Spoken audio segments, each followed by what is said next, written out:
Oke.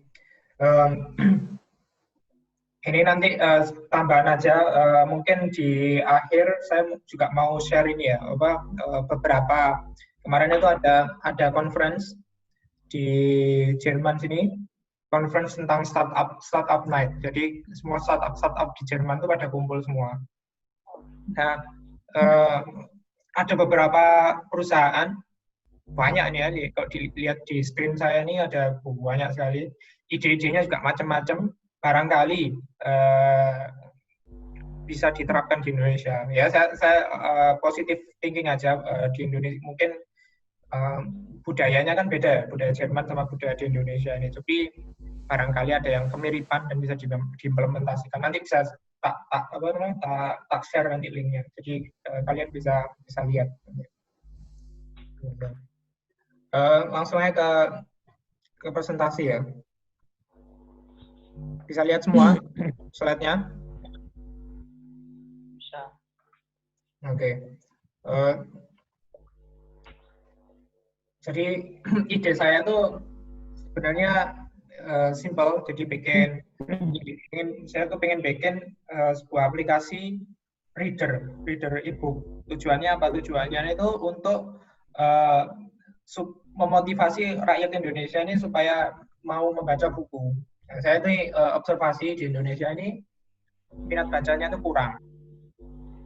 Di Indonesia ini di tahun 2016 ya. Kenapa saya kurang tahu kok saya lihat artikel online di tahun 2020 ini mereka merujuk ke statistik tahun 2015 tahun 2016. Yaitu tapi oke lah, dari 2015 itu Indonesia itu masih peringkat ke-62 dari 70 negara yang menunjukkan bahwa Indonesia ini masih kurang minat bacanya dalam literasinya. Nah itu of course ya ada negara-negara lain seperti negara Afrika ya masih di bawahnya Indonesia. Cuman kan kita kan pengen berkompetensi sama negara-negara yang adidaya seperti Jerman gini atau Amerika. Dan menurut saya membaca ini adalah step awal buat negara itu supaya mau jadi negara yang bisa bersaing di dunia internasional. Nah, ini juga ada tahun 2016 ini menurut datanya dipakai sama UNESCO ini. Kok Indonesia ini masih peringkat 60 dari 61 negara yang dalam jumlah di peringkat literate nations-nya itu masih di peringkat terbawah, kedua dari bawah. Nah ini menurut saya memprihatinkan. Menurut saya tuh orang Indonesia tuh juga harus teredukasi gitu. Dan terutama di ASEAN saya juga lihat dari kemarin itu di ASEAN itu jumlah publikasi internasional di Indonesia itu masih urutan terakhir. Saya juga heran kok bisa gitu, padahal di Indonesia ini banyak potensi di universitas gak kurang-kurang gitu ya. Universitas gak kurang-kurang, rakyatnya populasinya juga besar loh. Itu kan berarti kan orang Indonesia ini sebenarnya punya banyak potensi buat jadi jadi negara yang inovatif gitu. Tapi nyatanya ya masih peringkat terbawah. Terus juga ada fenomena yang saya lihat di masyarakat seperti barin hoax ya, pakai WhatsApp itu.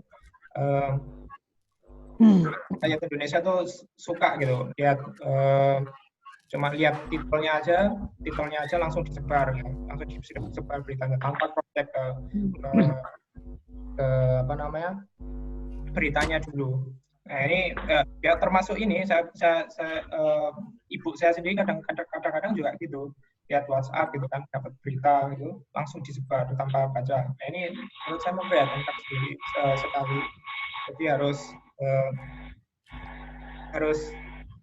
membaca ini harus sangat dimotivasi di daerah di masyarakat ini supaya masyarakatnya itu teredukasi.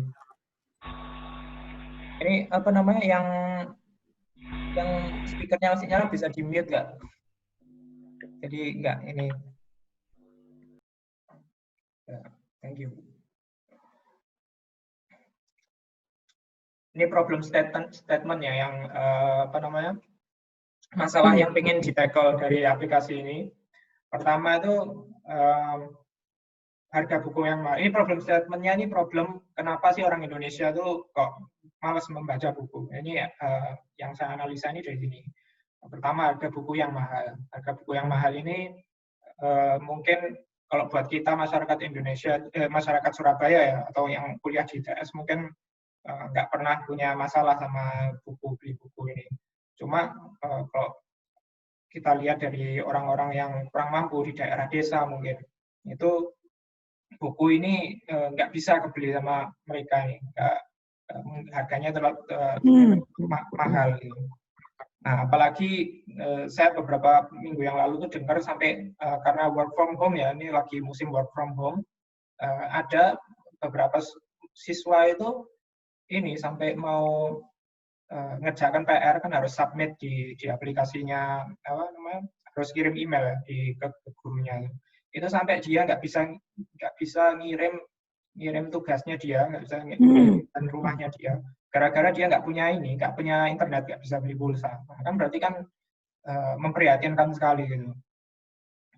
Nah, ini tujuan dari aplikasi e-reader ini juga apa namanya, nanti menyediakan katalog dengan harga buku yang terjangkau supaya orang-orang itu bisa beli, atau mungkin kita menyediakannya gratis gitu. Pokoknya tujuan fokusnya itu bukan dijual belinya, tapi di memotivasi masyarakat supaya mau membaca buku.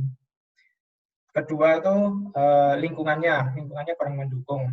Ya, to be honest ya, di Indonesia itu kayak di apa, di lingkungan sekolah misalnya, itu guru itu kok saya lihat cuma memanfaatkan buku ini cuma sekedar buat misalnya ngerjain PR atau ulangan ya. Setelah ulangan lupa lagi gitu. Nggak pernah ada step-step selanjutnya gitu. Buku ini ilmunya itu dibuat buat apa, digunakan buat apa, itu kurang. Di rumah juga gitu, sama mungkin orang tuanya terlalu sibuk, jadi anaknya ya nggak diperhatikan gitu, kurang membaca buku segala macam, mungkin main game, sosial media, di teman-temannya di lingkungan sekitar, tetangga-tetangganya mungkin ajak bermain juga lebih ke arah permainan gitu, nggak pernah lihat orang yang baca buku. Sedangkan kok saya lihat di Jerman sini ya, di Jerman sini ini mereka ini suka gemar sekali membaca buku itu. Padahal terutama di saat commuting ya, di saat mereka pergi ke kantor atau pergi ke sekolah, itu walaupun perjalanan 1 jam, 1,5 jam, itu mereka gunakan untuk baca buku. Bahkan saya pernah ngelihat ada anak-anak yang ini sampai mencoret-coret kertas itu, ngitung matematika di kereta api ya. Nah, itu impress sekali ya, kayak hal-hal sama kayak gini nggak pernah saya temui di Indonesia, nggak tahu kalau di Jakarta ya. Cuman yang jelas kalau misalnya kalau saya lihat di sosial media itu, terutama kalau macet ya di Indonesia tuh, di Jakarta tuh 3 jam, 4 jam di jalan itu mereka malah pakai HP-nya buat upload konten di YouTube, di sosial media.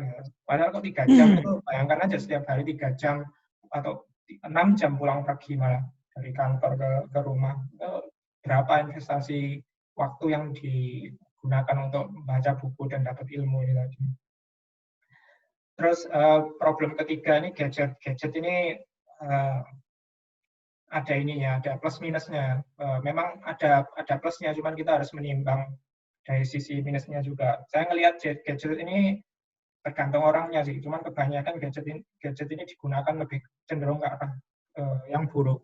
Jadi orang-orang masyarakat kita itu lebih suka menggunakan gadget ini buat sosial media, buat share-share hal-hal di WhatsApp, atau malah anak-anak zaman sekarang tuh pakai dibuat game. Padahal gadget ini bisa digunakan sebagai hal-hal yang maksimal buat ilmu. Nggak mesti buku sebenarnya. Kalau misalnya kita ke YouTube itu banyak hal-hal yang bisa dipelajari. Cuman sayangnya entah kenapa orang-orang di dunia ini lebih suka hal-hal yang sifatnya entertain. Jadi kalau kita bandingkan video-video di YouTube itu video-video di YouTube itu seperti video yang nggak jelas gitu ya, video binatang-binatang lucu atau apa, itu mesti viewernya lebih banyak daripada hal-hal yang apa namanya sifatnya edukatif itu. Nah, ini menurut saya tuh bisa dirubah mindsetnya. Terus ini ini related sama yang saya mention tadi di slide sebelumnya. Jadi orang Indonesia tuh terbiasa membaca artikel instan, baru lihat beritanya, kelihatan judulnya menarik itu langsung disebar, langsung diklik segala macam. Padahal di media di Indonesia ini terus terang aja, apalagi akhir-akhir ini mereka tuh lebih milih ke arah untung ya, jadi daripada isi beritanya. Dan sayangnya itu mereka lebih ke arah mempublikasikan hal-hal yang negatif gitu. Kalau saya bandingkan di Indonesia ini, bayangkan aja berita apa aja dalam sehari, berita pembunuhan, pemerkosaan, dalam sehari, pencurian, segala macam, hal-hal negatif semua. Padahal ada banyak berita-berita yang mungkin yang positif tapi nggak disebar tuh. Kayak misalnya dulu tuh ada berita bahwa ada anak Indonesia yang listrik dari kentang apa gimana itu. Ada orang Indonesia yang beberapa waktu lalu sampai membuat inovasi pestisida sendiri ya. Mungkin di akhir cerita kan akhirnya diminta didenda segala macam dari pihak pemerintah. Cuman kan hal-hal seperti itu tuh menyemangati orang gitu loh buat berinovasi, tapi tertutup sama berita-berita ini. Ini menurutku perlu digalakkan supaya orang-orang itu mindsetnya ganti dan lebih kreatif di masyarakat itu. Terus terakhir, layanan ini free access ke portal Jurnal Indonesia. Ini saya kurang tahu waktu saya di ITS dulu. ITS itu dulu di jurusan saya sepertinya, entah apa salahnya yang kurang tanya. Cuman nggak punya akses ke media-media portal jurnal internasional seperti IEEE atau Elsevier. Sedangkan kalau saya di Berlin sini, itu bebas gitu untuk download artikel-artikel atau jurnal-jurnal di portal internasional ini. Dan ini menurut saya sangat penting ya, apalagi kalau nggak ada akses itu kan siswanya itu juga otomatis nyari yang gratis, artikel-artikel gratis. Artikel gratis ini kebanyakan artikel-artikel lama sudah mungkin udah nggak dipakai lagi, ataupun kok mungkin bisa bikin inovasi dari artikel-artikel lama ini, ya inovasinya sudah out of date gitu, udah ada yang lebih bagus gitu di Indonesia. Kalau saya di tesis master tugas akhir saya ini di sini itu dikasih maksimal 5 tahun, paling lama 5 tahun, artikel 5 tahun. Lebih dari 5 tahun itu nggak boleh dipakai buat bikin tesis. Seperti itu. Kecuali hal-hal yang fundamental seperti definisi apa segala macam itu baru bisa pakai artikel-artikel lama. Cuman kalau untuk state of the art-nya harus paling maksimal 5 tahun. Lebih tua dari itu nggak boleh. Ini di aplikasi ini saya coba memberikan solusi. Solusi pertama dari problem itu yaitu memberikan katalog e-book gratis, jadi buku-bukunya itu gratis atau dengan harga yang terjangkau. Nah, ini dibikin murah ya.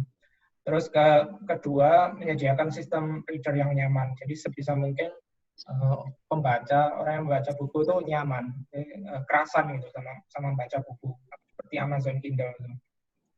Ya ada kekurangannya karena HP ini layarnya kan nggak besar seperti Amazon Kindle. Cuma nanti mungkin bisa ada menu kustomisasi, font dibesarkan atau mungkin dibikin satu halaman itu berapa kata, gimana. Nanti kan bisa dikonsultasikan sama UX gitu. Terus ketiga, menyediakan wadah publikasi bagi penulis. Ini buat orang-orang yang suka nulis dan mau nge-share karyanya di itu bisa dimulai pakai aplikasi ini gitu. Nanti kan bisa dilihat di aplikasi kita ini berapa sih orang-orang yang baca bukunya dia. Apakah orang-orang ini tertarik sama tulisan dia. Itu kan bisa dilihat dan bisa jadi bahan pengembangan diri bagi si penulis ini tadi.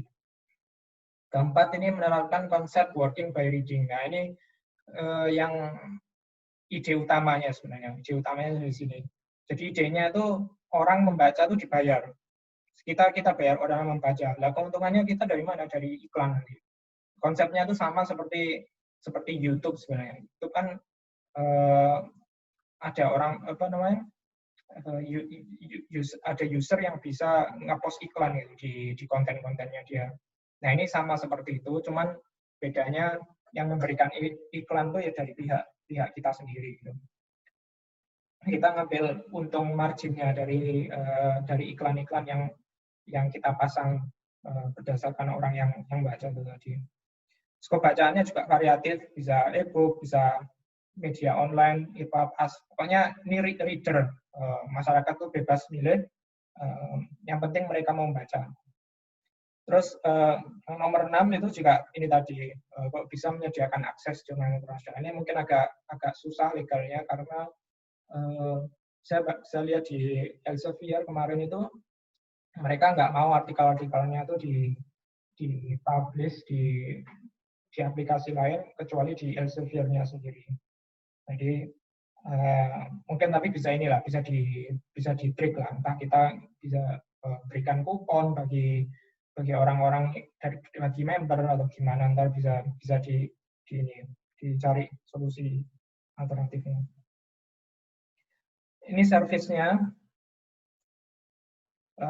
Jadi nanti si penulis ini atau publisher ya, mesti penulis. Jadi ngepost buku di aplikasi kita. Mungkin kita kerja sama publisher juga. Jadi intinya kita ini bakal punya katalog. Katalog ini isinya buku-buku semua, entah itu buku gratis atau buku berbayar. Ada proses jual belinya juga, jadi orang bisa beli di aplikasi kita. Ada fitur publishing buat ini tadi, buat para penulis-penulis yang mau nge-share tulisannya dia, ya, bisa di-publish di aplikasi kita. Terus ada algoritma cek keseriusan baca. Ini algoritma ini gunanya buat apa? Buat mencegah bot. Ya, kadang orang, kan ini kan ceritanya orang baca dibayar. Jangan sampai ada orang-orang nakal gitu, cuma nggak mau baca, cuma dia pengen bikin aplikasi sekedar buat scroll doang. Nah, itu bisa kan dibikin algoritmanya, entah itu pakai machine learning, kita lihat frekuensinya, berapa sih orang itu, berapa menit sih orang itu baca per halaman, segala macam. Nah, seperti itu. Terus ke-6 nih tadi, akses ke jurnal ilmiah, kalau bisa. Nah, ini tadi kita kan sudah punya katalog. Nah, di aplikasi kita ini juga nanti menyediakan fitur readernya gitu. Nah, di reader ini ada sistem iklannya, dan kita bisa set mungkin setiap 15 menit muncul iklan,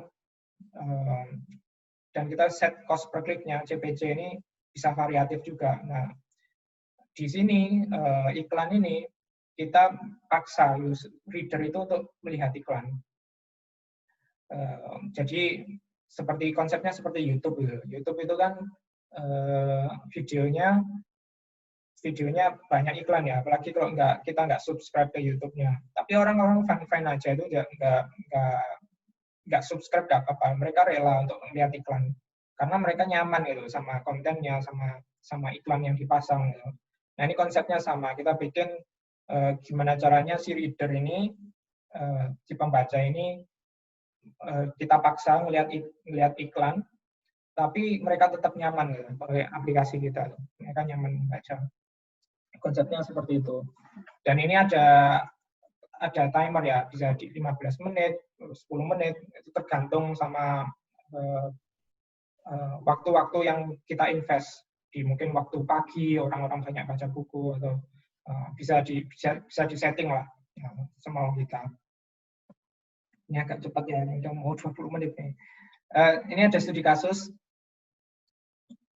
rata-rata di Indonesia itu kan orang, kok saya lihat yang ini gemar membaca buku ya, itu waktu yang dipakai itu 6 jam sehari untuk baca buku doang. Nah ini misalkan satu pembaca buku baca buku 6 jam sehari, terus kita set setiap 10 menit mengeluarkan iklan aplikasinya, maka dalam sehari itu ada 36 iklan. Nah, berdasarkan ini aplikasi AdMob itu aplikasi buat masang iklan kalau nggak di Play Store. Nah itu per bulannya kita bisa dapat $378 income-nya. Ya, asumsi aja kita pakai ambil untung 28%, kita dari satu pembaca bisa untung 1.500.000. Nah, itu baru satu visitor atau pembaca. Bayangin aja kok bisa kita punya 500 pembaca, tentunya untungnya lebih besar, dan apalagi kok kita ngambil keuntungan lebih besar juga, 46% atau mungkin 50%. Karena ini kok dari satu orang ini cost per kliknya $38, $0,35, sorry. Itu mereka untung sekitar 3 juta, 4 juta gitu kalau kita ngambil keuntungan 28%. Nah, menurut saya itu agak terlalu banyak. Ini cuma studi kasus saja, mungkin bisa dipikirkan nantinya. Terus perhitungan ini masih dari iklan ya keuntungannya, belum dari hasil penjualan buku. Penjualan buku kan nanti kan juga ada hasilnya dari situ. Ini target marketnya, ada orang-orang yang sifatnya beginner, itu cuma baca 1 jam per 2 jam sehari, profesinya pelajar, ibu rumah tangga, yang dibaca tuh ya kisar novel, materi sekolah, mungkin ya mereka garap PR atau gimana, atau mungkin mau ulangan, ujian, kan mereka biasanya nyari kisi-kisi atau sebelum SBMPTN kan ada banyak buku-buku yang itu pelatihan-pelatihan itu. Nah itu target marketnya yang dari beginner itu, mereka nggak banyak-banyak baca buku, mungkin cuma sejam 2 jam sehari sudah selesai. Tapi ada orang-orang yang memang gemar membaca dari awal, itu mereka yaitu tadi ya bisa sampai 6 jam baca buku. Profesinya kebanyakan ya orang yang ini ya gemar edukasi, kayak dosen, mungkin pebisnis. Yang dibaca pun juga variatif, dari jurnal atau dari materi bisnis seperti pengembangan diri ya, self improvement, kayak buku-buku bisnis analis atau buku machine learning. Itu sebenarnya bukan tutorial tapi buku-buku yang sifatnya fundamental, tapi banyak orang yang baca itu. Ada yang baca novel, dan terutama kok pagi orang-orang juga suka baca kabar-kabar terbaru. Ini SWOT analysis. Kelebihannya aplikasi ini bebas digunakan, bisa free download di Play Store, user friendly, kok bisa kita komunikasi sama UX ya, supaya orang itu nyaman membaca. Terus memotivasi pengguna untuk membaca itu tadi. Motivasinya apa? Motivasinya ya dari itu tadi, kita bayar orang yang mau membaca di aplikasi kita.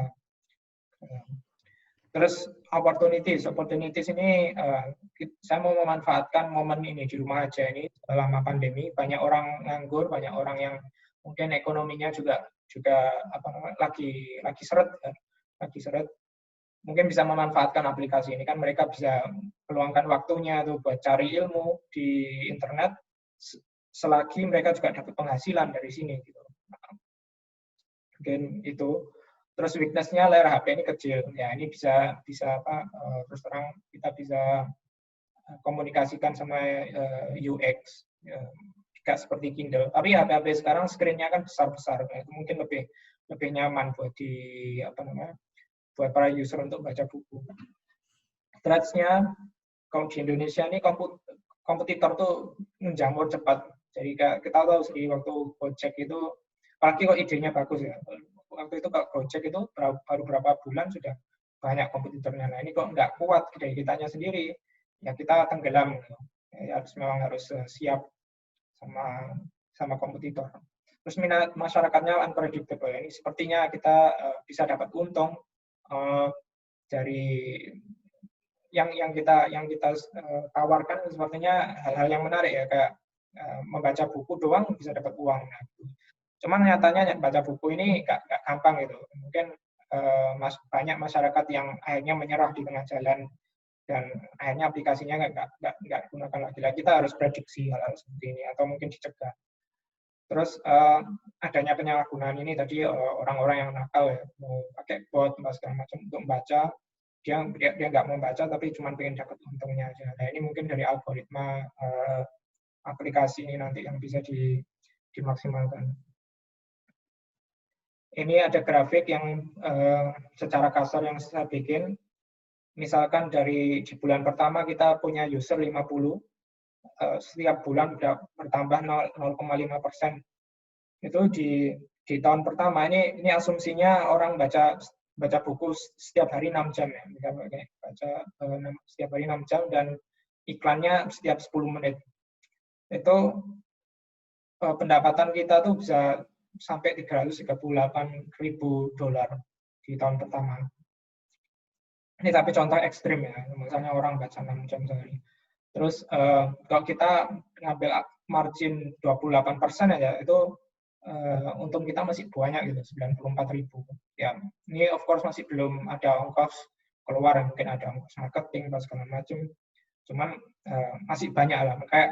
Kayak marketing itu sebenarnya ongkos yang bisa bertahap. Nggak mungkin kan kita keluar uang marketing di bulan pertama jor-joran gitu. Biasanya kan bertahap. Kita cuma mau cari target market dulu di awal-awal. Dan ini juga keuntungannya belum dari penjualan buku. Cuma dari keuntungan yang saya kalkulasi dari AdSense doang, belum dari hasil penjualan bukunya. Nanti kan kita juga dapat untung dari itu. Ya ini terima kasih. Mungkin ada pertanyaan dari ini. Saya tahu ini sebenarnya slide-nya masih banyak, cuman ini sudah 25 menit nih. Tadinya mestinya 20 menit, cuman nggak cukup waktunya. Jadi saya pangkas slide-nya. Mungkin bisa ada pertanyaan. Oke, teman-teman sekalian, Nabil udah share tadi kan materinya. Monggo teman-teman yang mau nanya ataupun bisa ngasih feedback nih, terutama tentang ide yang Nabil paparkan tadi. Kalau ada yang mau live tadi udah izin ya, Mas. Baik, monggo Mas. Tapi tadi sempat Bil, suara Patru jelas ada ya Bil? Jelas. Nah, tadi dari Mas Ube kayaknya udah live, dia ngasih pesan aja nih, ngapunten saya nggak bisa ikut sampai akhir, tapi intinya dia setuju dengan ide pembuatan aplikasi, apalagi untuk menambah minat baca orang Indonesia. Komennya kayak gitu, Bil. Dia udah menyimak. Nah, cuman dari teman-teman nih yang lain, coba kasih feedback ke Nabil dan ke kita semua. Siapa tahu ini bisa terrealisasi. Kan kalau YouTube orang bikin konten dibayar gitu kan. Nah, ini orang baca dibayar. Belum ada kayaknya, atau gimana? Ya belum ada, makanya itu idenya agak sedikit ekstrim lah. Ini cuma baca doang dibayar kan gitu. Cuman motivasinya gitu. Cuman kita ya itu tadi tak pikir-pikir ya bisa dapat untungnya gitu. Kayak Gojek itu kan kita awal-awal nggak tahu loh ini Gojek gimana nih dapat untungnya. Kan ternyata dia dapat untung besar dari dari iklan gitu. Nah ini saya pengen punya konsep yang sama gitu, di baca buku ini tadi. Monggo yang lain silakan di unmute semua, silakan yang mau tanya. Halo, dengar Mas ya? Bro. Ya Mas Bro, siap Mas Bro. Iya. Ini apa namanya? Mau nanya dulu ya, pasarnya tuh mau pasar Indonesia atau pasar luar? Pertanyaan pertama. Terus yang kedua, sebenarnya kalau misalnya bedanya Kindle pun sebenarnya pun ada di app juga ya, Kindle app ya. Cuman jeleknya Kindle di app sama di e-reader pertama, kalau di HP, baca di HP itu lebih capek sih daripada di e-reader. Kalau semuanya punya e-reader, itu kan cahayanya itu kan lebih nyaman di mata kan. Sama yang kedua kalau e-reader itu baterainya lebih awet. Terus yang paling penting, baca di e-reader itu distraksinya itu nggak ada. kalau di HP distraksinya entah itu WhatsApp, entah itu notifikasi itu bikin distraksinya tinggi sih. Itu concernnya kenapa kok Kindle itu larisnya di e-reader bukan di app. Pertanyaannya yang ketiga itu monetize-nya sih. Monetize-nya gimana? Yang pertama masalah lisensi buku sih, Bill. Lisensi buku itu kalau sifatnya kita tawarin gratis, berarti kan kita harus punya lisensi tiap bukunya itu ke ke autornya, pricing-nya nggak besar di awal ya jadinya. Maksudnya semakin banyak bukunya, berarti lisensi yang kita harus bayarin ke autor, masing-masing bukunya itu bakal meningkat secara signifikan sih. Itu belum dan itu belum tentu mendapat user. Kita harus keluar cost di awal banyak. Belum juga cost di belum cost di kayak di servernya, kalau misalnya kita pakai AWS atau GCP, untuk storage-nya S3 atau GCS-nya. Itu kayaknya memang harus dipikirin lebih dulu sih dari segi bisnis sebelum masalah teknis. Itu aja, makasih. Ya, siap. Ada 4 poin nih. Pertama, Bill, pasarnya di mana? Kedua, Kindle itu layarnya di e-reader, Bill, bukan di aplikasi. Yang ketiga itu masalah lisensi buku gimana dari sisi ekonomi kita. Kalau memang mau ini kan harus bayar lisensi dulu. Ya, untuk pasar ini fokusnya pasar Indonesia dulu memang. Memang fokusnya itu supaya orang Indonesia tuh saya pengen orang Indonesia tuh lebih gemar baca buku. Dan idenya tuh ya supaya punya hasrat gitu orang Indonesia buat baca buku. Ya, jadi fokus marketnya untuk sementara ini di Indonesia. Ya bisa berkembang nantinya, cuman ya fokusnya di Indonesia dulu. Terus kedua, baca HP memang lebih nyaman di Kindle ya secara ini. Cuman itu tadi yang saya sarankan tuh kan ada bisa konsultasi sama UX ya, orang yang ahli dalam bidang ini tadi. Kayak kemarin tuh saya bikin tugas akhir itu tentang visualisasi, data visualisasi. Itu ternyata banyak ilmu-ilmu yang kita kurang tahu, seperti kayak penggunaan warna atau penggunaan font itu ternyata tuh mempengaruhi psikologi manusia yang ngelihat di screen gadget gitu. Atau mungkin ya itu tadi seperti yang kamu yang Daru tadi mention kayak brightness segala macam. Nah, hal-hal yang kayak gitu tuh mungkin bisa kita atur kalau pakai HP loh ya. Pakai HP ini menurut saya bisa tuh diatur. Jadi tetap walaupun pakai HP itu bisa nyaman. Untuk masalah distraksi, kalau misalnya WhatsApp segala macam bisa keluar, lah itu tadi memang masalah ya, belum terpikirkan sama saya ini. Cuman kan mungkin bisa diakali gitu, seperti misalnya notifikasinya dibikin full screen, bikin full screen, notifikasi di belakangnya di blok, nah kan bisa dibikin kayak gitu. Ya saya kurang tahu teknisnya, saya memang nggak expert di bidang coding, cuman saya pikir bisa lah dibikin kayak gitu nanti, dibikin ya, gimana caranya user ini tetap fokus membaca di luar dari distraksi selain dari iklan yang kita suguhkan. Gitu. Terus pertanyaan yang terakhir itu tentang cost di server dan lain-lain. Nah ini memang belum saya pikirkan. Ini menurut saya memang untuk implementasi memang perlu dipikir. Cuman di tahap ini saya cuma mau share ide dulu, belum sampai ke arah implementasinya. Nah, ini gunanya forum ini ya untuk share masalah ini kan kalian kan lebih berpengalaman ya dalam bidang bisnis segala macam. Nah, mungkin ini tadi bisa jadi tambahan dari kamu, Ru, bahwa hal-hal yang seperti ini bisa di riset lebih lanjut. Kalau lisensi itu gimana, Bill? Oh iya. Kita baca-baca itu, Bill. Ya, untuk lisensi buku ini, kalau yang buku yang free ya, versinya free itu seperti aplikasi yang kamu share kemarin turun kayak ada aplikasi Wattpad kan? Wattpad ya. Ya, Wattpad itu kan si autornya bebas nulis, jadi mereka di-share di aplikasi, terus orang-orang yang di aplikasi itu sifatnya bebas nge-review atau bebas membaca gitu. Jadi tanpa kayaknya tapi itu kayaknya kurang nggak pakai lisensi gitu. Kan yang nulis kan bebas, kayak Bebas. nggak resmi gitu sifatnya. Nah, sedangkan yang buku-buku yang sifatnya bebas ini tadi juga berasal dari penulis yang bebas, bukan yang berbayar.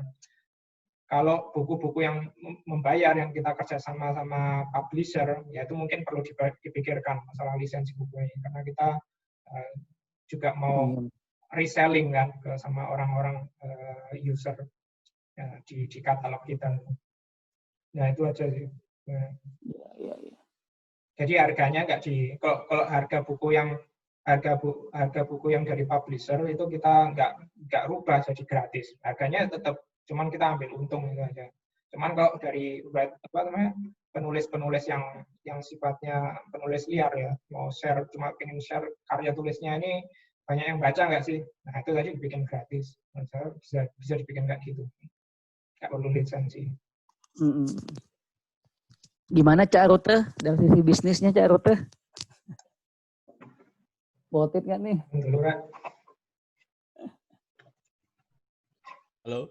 Halo Teh, kebayang kan Teh? Iya. Idenya Nabil. Jadi kalau dari sisi aku ya, sekarang kan ribut masalah itu, Bil. Plagiat ini kan, apa namanya, karya digital ya, baik konten maupun konten video, konten musik ataupun apapun itu ya. Itu kan apa ya? Kalau kita nge-share di sebuah tulisan di seperti yang Nabil itu, misalnya, nanti gimana sih kita jagain, kalau dari Nabil tuh gimana jagain itu gitu loh, dari sisi itu. Terus kemudian kalau tadi kan saya lihat tujuannya dari Nabil ada menambah minat baca kan. Cuman di situ sebenarnya apa nanti benar-benar jadi fokus kebacanya, karena nanti ada niat lain gitu loh maksudnya. Seperti apa gitu niat lain? Niat lain kan cari duit. Cari duit karena yang baca dibayar. Cuman nanti jadi tujuan awalnya untuk niat membaca itu beda gitu loh. Maksud saya kayaknya ada something yang kurang, cuman aku belum nemu gimana cara, belum bisa ngasih benang merahnya itu. apa gitu ya. Benang merahnya apa itu gitu loh. Jadi maksud saya tidak hanya sekedar ngeklik, lihat terus itu gitu kan. Nah, itu belum dapat. Nah, itu belum dapat aku. Dari sisi itu belum dapat. Makanya aku masih nerawang dulu, maksudnya dalam artian ini baiknya gimana gitu loh. Karena putus-putus tuh internetnya. Halo. Iya. Halo. Dengar nggak, Ruth? Dengar. Nah, kalau dari aku sih menambah niat buka sih oke gitu kan. Nambah niat buka oke. Cuman niat bacanya itu apa bener niat baca gitu kan. Nah, udah sih paling belum ini sih, mungkin dari teman-teman dulu lah. Aku belum nemu titik yang pas gitu loh, Bil. Bukan berarti ini nggak bagus gitu loh. Maksudnya tapi ada sesuatu yang kita selain tujuan awal baca itu kena gitu loh, biar orang itu nggak hanya untuk sekarang gini, kalau YouTube itu kita buat konten kan kadang dapat duit kan. Nah, akhirnya otomatis banyak sekali video yang tidak asal gitu loh. Konten asal itu banyak gitu loh. Nah, dalam artian ya itu makanya ini kan dibalik jadi duit kan. Nanti siapa tahu konten itu juga konten yang masuk itu pun hanya sekedar diupload terus kita baca terus nanti kita duit gitu kan. Nah, itu loh maksudku. Nah, karena YouTube sendiri sekarang untuk itu beberapa kali merubah algoritma ya. beberapa kali merubah algoritma untuk YouTube mendeteksi ya? bahwasanya YouTube beberapa kali membaca algoritma ini konten dan susah gitu loh baca konten yang original terus ataupun konten-konten yang cuman copy paste atau apa gitu-gitu kan. Nah, itu loh maksudnya. Itu si YouTube masih susah gitu loh untuk membaca algoritma itu. Nah, kalau kita, nah ini aku nggak tahu nih, aku mungkin memberikan suatu Pandangan. masalah nanti mungkin dari teman-teman siapa tahu ada yang sharing atau mungkin dari Nabil mungkin udah ada udah ada pemikiran ke situ gitu loh mungkin ya. Kalau aku sih belum dapet tuh benang merah yang pas untuk ini gitu loh. Gitu. Paling sih gitu, nggak apa-apa. Nanti tetap kita kasih feedback kan, maksudnya biar untuk Nabil nanti kedepannya ada gambaran sama mungkin nanti teman-teman ada yang mungkin bantu, kita juga bantu ngeriset ya seperti apa baiknya gitu. Tapi aku punya pertanyaan tuh, kayak kamu tadi Ya, tanya soal plagiat di pertanyaan pertama tadi ya. Itu maksudnya ya, plagiat dari user atau dari penulis? Maksudnya plagiat dia bikin buku yang mirip terus dipublish ya. ke aplikasi kita, atau orang yang download atau membaca buku terus disebarluaskan di tempat lain gitu. Itu maksudnya plagiat yang mana? Nah, plagiat itu kan gini, kalau video kreator misalnya musik ya, musik itu kita cover musik nih, nyanyi itu udah dianggap harus izin dulu kan. Nah, aku ya itu mungkin jagain di situ, mungkin kan nanti makanya aku bilang tadi nyambungnya ke YouTube kan, misalnya YouTube itu kita nggak bisa menjamin apa video itu kan banyak konten sekarang YouTube nih konten-konten itu sekedar upload gitu kan. Nanti Re-upload gitu ceritanya. Ya cuma nyari duit gitu kan. Nah, seperti itu loh maksudnya. Karena tujuan YouTube sebenarnya ya itu buat video dapat duit ya kan, sama. Tapi ini kita kebalikannya kan, kita membaca buku kita dapat. Sebenarnya konsepnya hampir sama nih. Cuman ketika kita membuka suatu apps itu nanti malah tujuannya beda, terus akhirnya isi yang di dalam situ pun sampah. Banyak yang nggak valid. Padahal kan maksud tujuan kita adalah untuk meningkatkan baca satu, terus meningkatkan pengetahuan ya. Pengetahuan mungkin ya kalau dari buku ya, mungkin dari sisi knowledge-nya kita dapat misalnya tutorial atau mengenai bisnis gitu kan. Nah, itu loh maksudnya. Nah, itu kalau ini boleh aku jawab ya. Iya. Jadi seperti tadi yang di-mention sama Nabil, jadi bisa pertama plagiat itu bisa berupa re-upload ya, kayak buku re-upload kayak YouTube tadi contohnya itu re-upload video. Betul. Nah, kasus ini tuh sebenarnya ada tak research di Google e-book, ada diaplikasikan Google e-book itu. Itu mereka tuh benar-benar ngefilter karya-karya orang yang sifatnya mirip gitu loh. Kayak buku sudah ada, dia nggak boleh re-upload lagi buku-buku yang mirip ini tadi. Kadang cuma ganti judul doang, dan cuma kontennya besar kurang lebih sama lah. Itu ada dari pihak Google-nya sendiri yang mereview itu sebelum dimasukin ke katalog. Nah, itu yang plagiat dari sisi penulis ya, plagiat dari sisi pembaca, misalnya dia download buku, ya, sudah beli buku, dia download buku.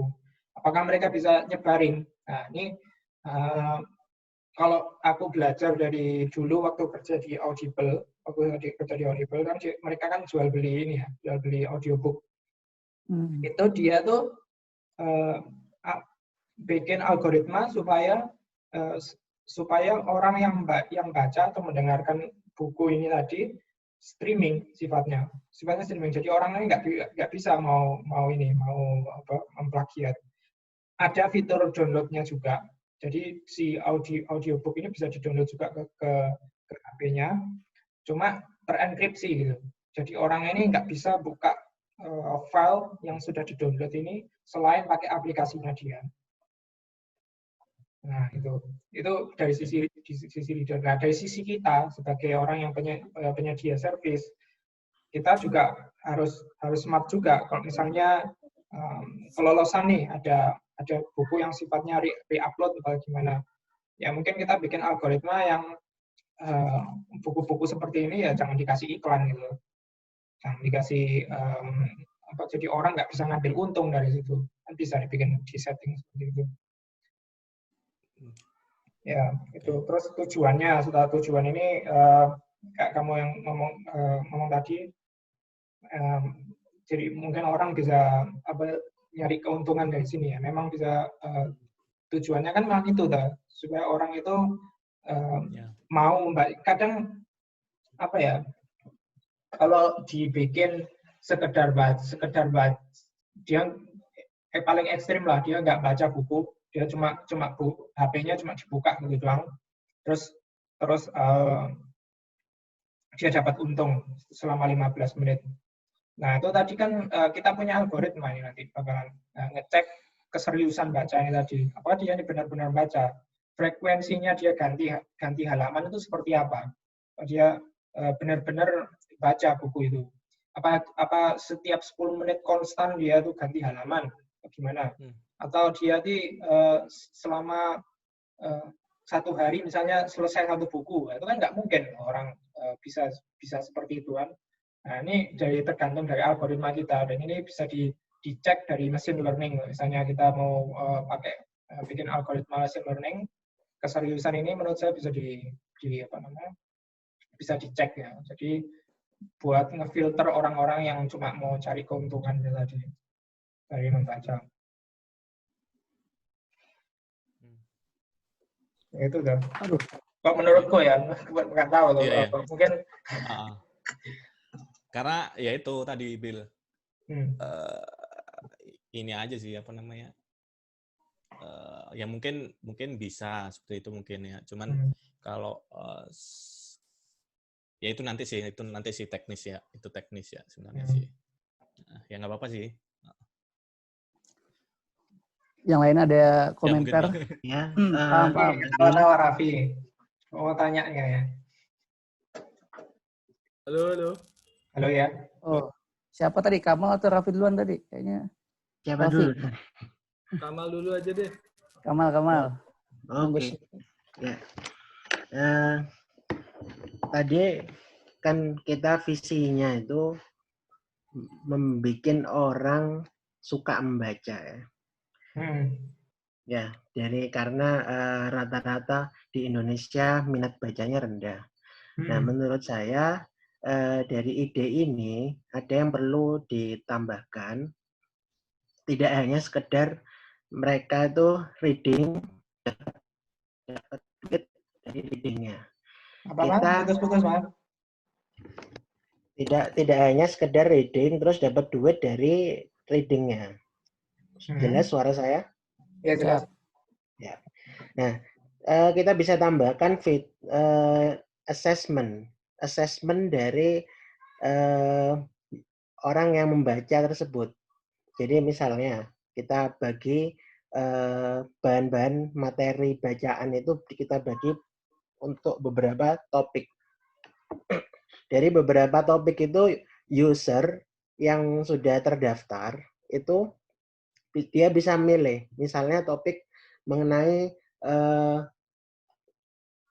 listrik. Nah, ada makalah atau bacaan mengenai listrik, dia membaca. Nah, untuk setelah dia membaca itu ada tindak lanjut yang berupa assessment. Jadi dia itu setelah membaca dipastikan dia memahami apa yang dibaca. Dan kalau dia sudah memahami, dia dapat feedback, dia dapat poin. Jadi setelah dia dapat feedback, dia dapat poin, dia juga bisa mendapatkan ranking di komunitas aplikasi pembaca ini. Jadi tahu, oh berarti user A ini sudah expert, sudah memahami di bidang listrik atau lainnya di bidang topik bacaan lainnya. Jadi ada manajemen untuk user-user pembaca ini sehingga meningkatkan kepercayaan diri mereka. Dan dengan poin yang tinggi itu juga ada peluang mereka mendapatkan penghasilan yang tinggi juga. Jadi ide saya tidak hanya membaca tapi ada tindak lanjut. Dengan itu orang akan terpacu tidak hanya membaca tapi terpacu memahami poin isi dari bacaan-bacaan yang kita sediakan di aplikasi ini. Jadi ide saya seperti itu. Mungkin ada tanggapan dari Nabil? Ya, jadi menurutku itu ide bagus ya. Cuman terutama ini di masa-masa ini kayak SBMPTN ini kan, kita bisa bikin buku yang sifatnya kuis gitu buat orang-orang itu, mereka bisa apa namanya terpancang sama kuis itu, siswa-siswa ini tadi kayak detik-detik gitu kan, buku-buku detik-detik itu. Terus di akhir kita akses gitu, berikan poin segala macam. Menurutku ide bagus. Cuman ada buku-buku yang ini seperti novel segala macam itu kan juga nggak mungkin dikasih fitur assessment gitu. Karena ya novel bacaan bebas itu, bacaan yang orang cuma pengen tahu ceritanya, masa mau dikasih point assessment, kan nggak perlu cek pemahaman kan. Cuma ya itu tadi mungkin bisa difokuskan untuk hal-hal yang sifatnya buku-buku edukatif gitu. Seperti itu kisi-kisi detik-detik ujian nasional atau segala macam. Menurutku ide bagus banget. Ya.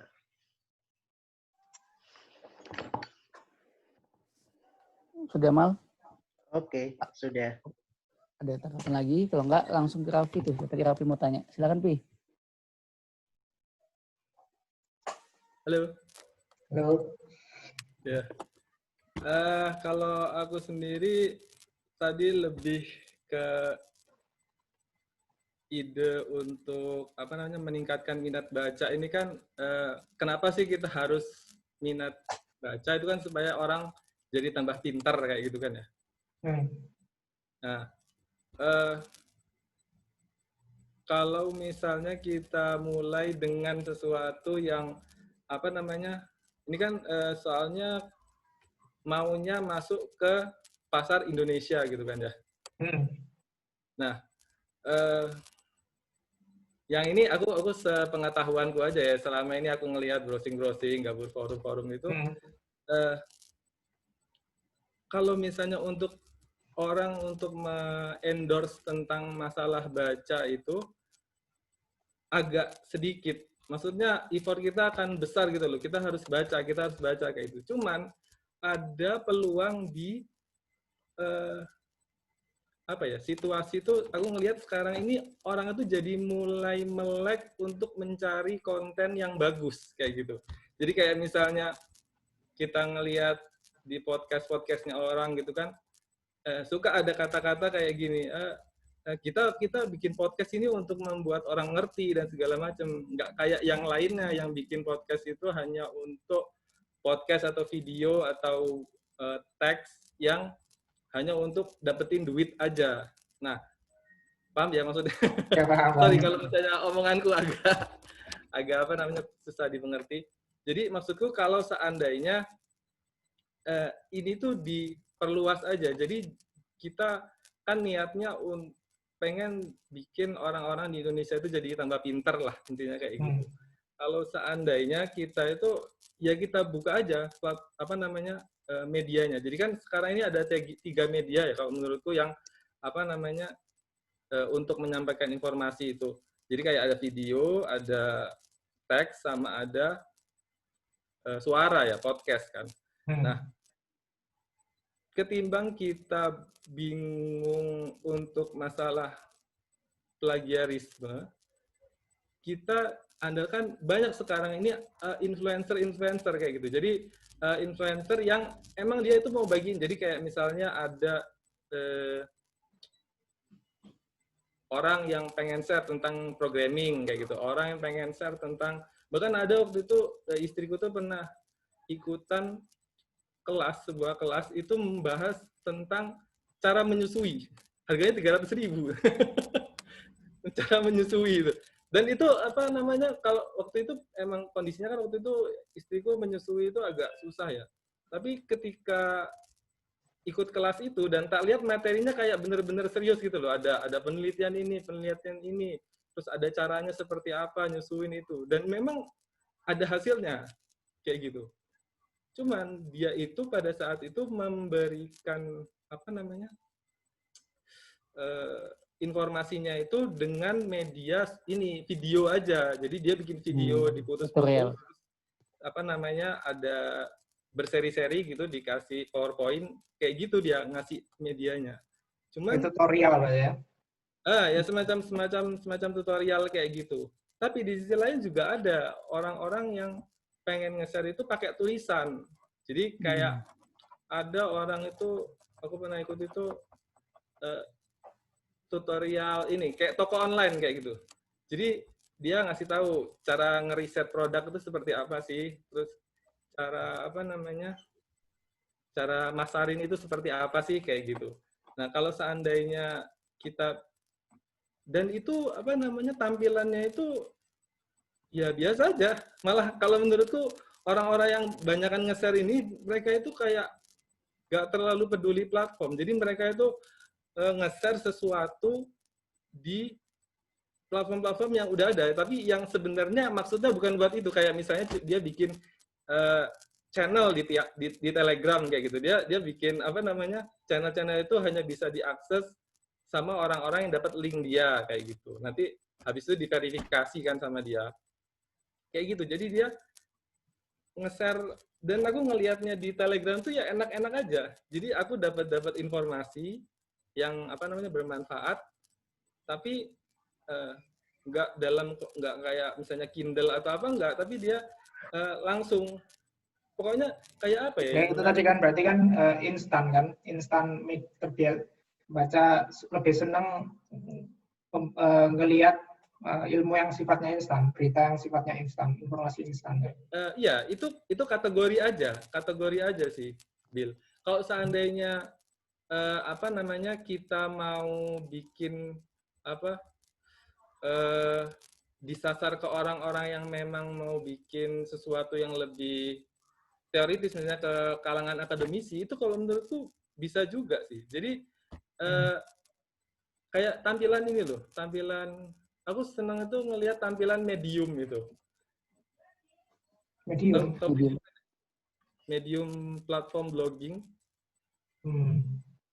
Nah, itu kalau menurutku enak itu. Jadi banyak orang-orang nge-share masalah apa namanya, misalnya ada konsep apa di programming kayak gitu, masalah konsep REST API, atau misalnya ada arsitektur apa, misalnya desain pattern apa, terus dia jelasin di situ tuh apa, entah kenapa Medium itu cuman simple, cuman putih, terus apa tulisannya itu di tengah, terus di scroll sampai bawah gitu, kita bisa ambil informasi kayak gitu dari situ. Nah kalau menurutku, kalau seandainya bisa lebih apa ya, maksudku kan ini kita tujuannya ke Indonesia, kalau misalnya lebih Indonesia gitu loh, kan tujuannya itu bukan masalah, kalau menurutku ya, aku ngelihatnya ya ada orang yang berpendapat apa namanya ilmu itu ya dari baca kayak gitu. Kalau aku berpendapat yang penting orang tuh ngerti kayak gitu. Jadi ada orang yang apa, yang penting orang tuh ngerti pesan yang disampaikan.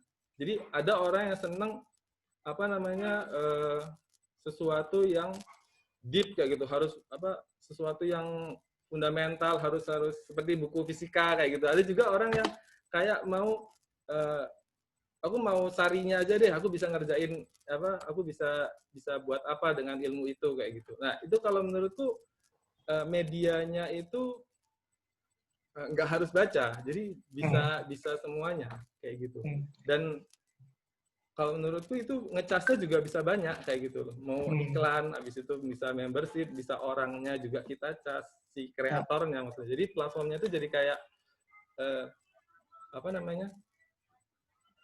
platform untuk mewadahi orang-orang yang mau share di Indonesia ini banyak kalau menurutku. Cuman ya itu mereka medianya pakai Telegram, pakai YouTube, pakai apa segala macam. Cuman kalau misalnya ada wadah, dan aku belum nemu nih wadah yang benar-benar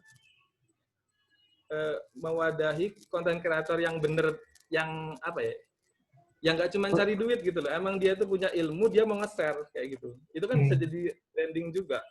Jadi kita bisa ngomong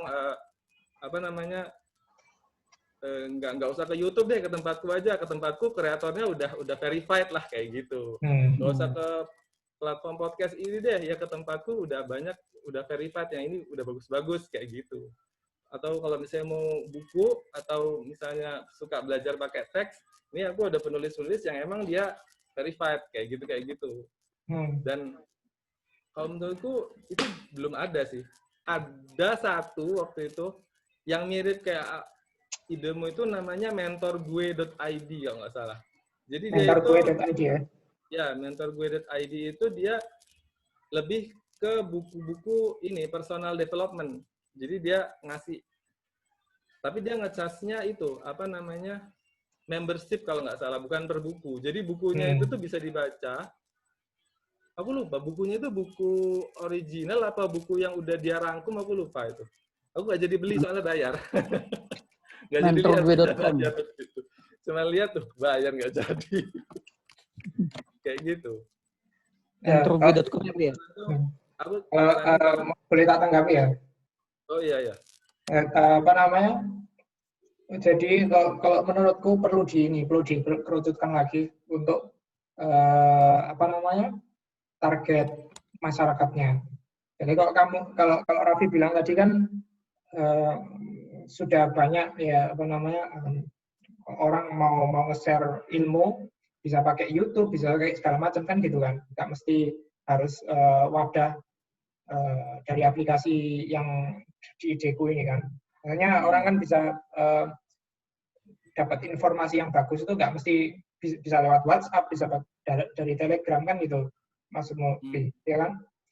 Nah, tapi menurutku itu kan buat orang yang sudah suka sama masalah tentang edukasi ini ya. Mungkin orang sudah punya rasa minat buat buat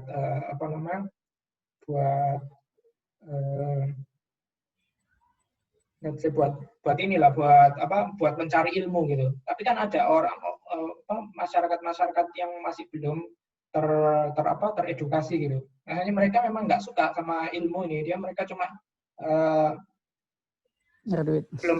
belum punya visi ke arah situ gitu. Nah, maksudnya Nabil itu orang-orang yang seperti ini yang belum ada rasa pengen hasrat untuk cari ilmu ini tadi, kita kasih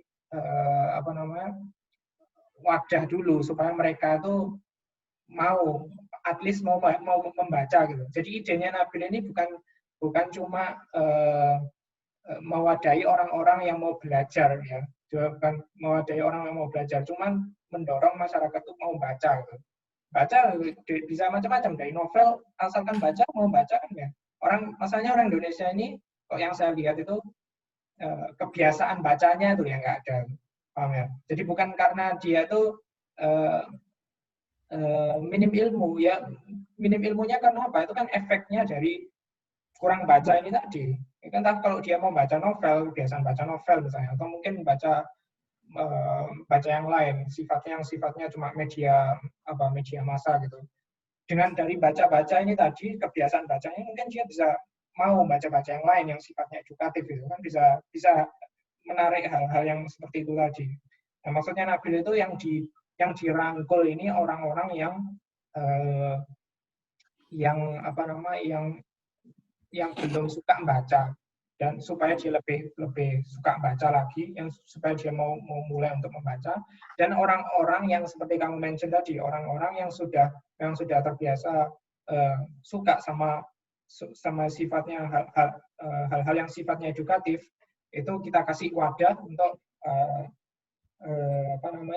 untuk nambah nambah ilmu di platform kita, walaupun ilmunya bisa nggak mesti dari platform kita, mereka bisa dapat dari YouTube segala macam. Cuman kan di sini di platform kita tawari bahwa kalau mereka baca pakai menggunakan platform kita gitu, mereka dapat untung kan gitu. Paham ya? Iya. Iya.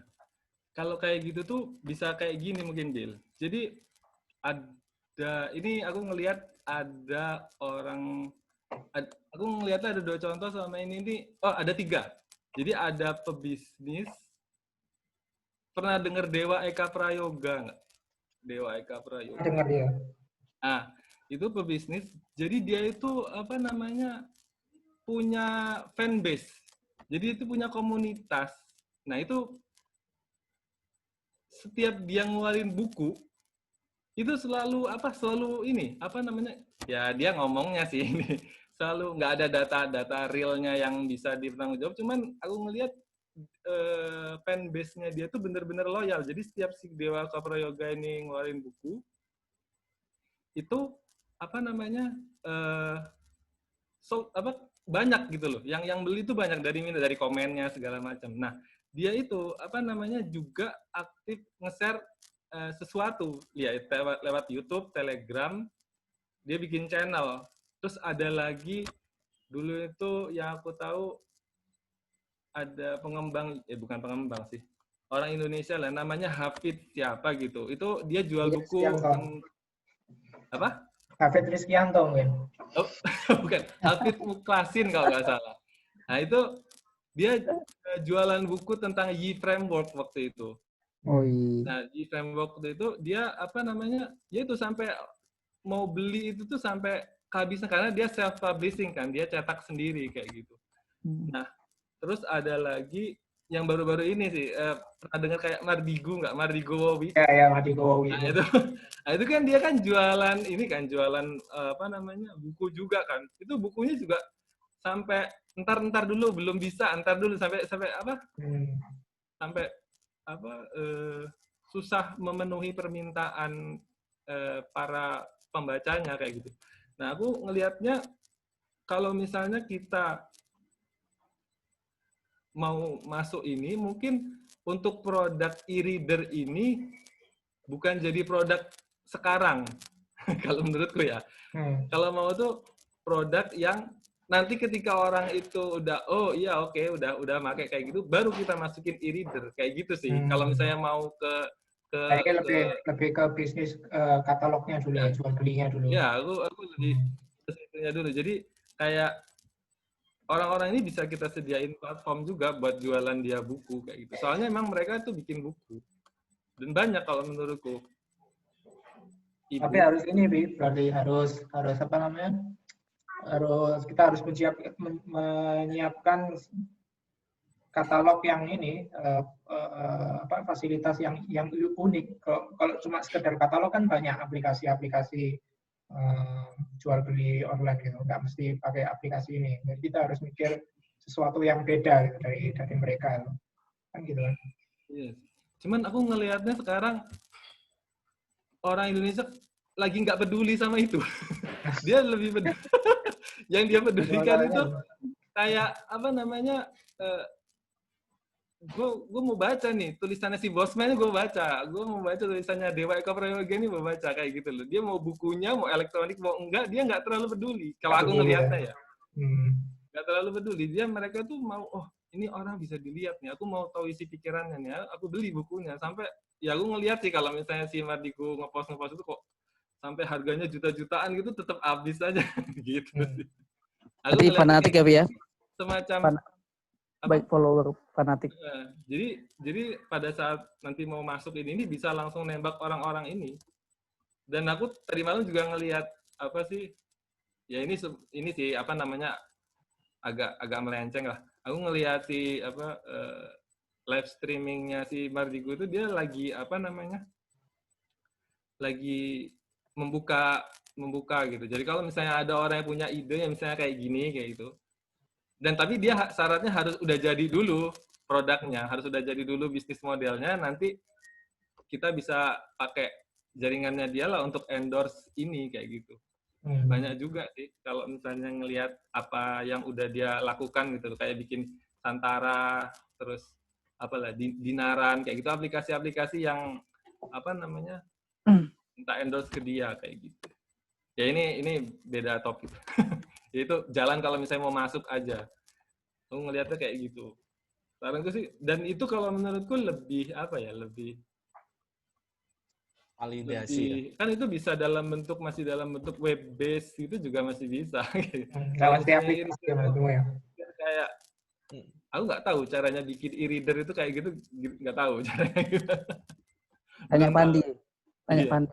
Pandi, expert ya Pandi. Expert. Apa? Ya enggak juga sih. Bikin web aja. Oh, ada Ronald ya, ada Ronald.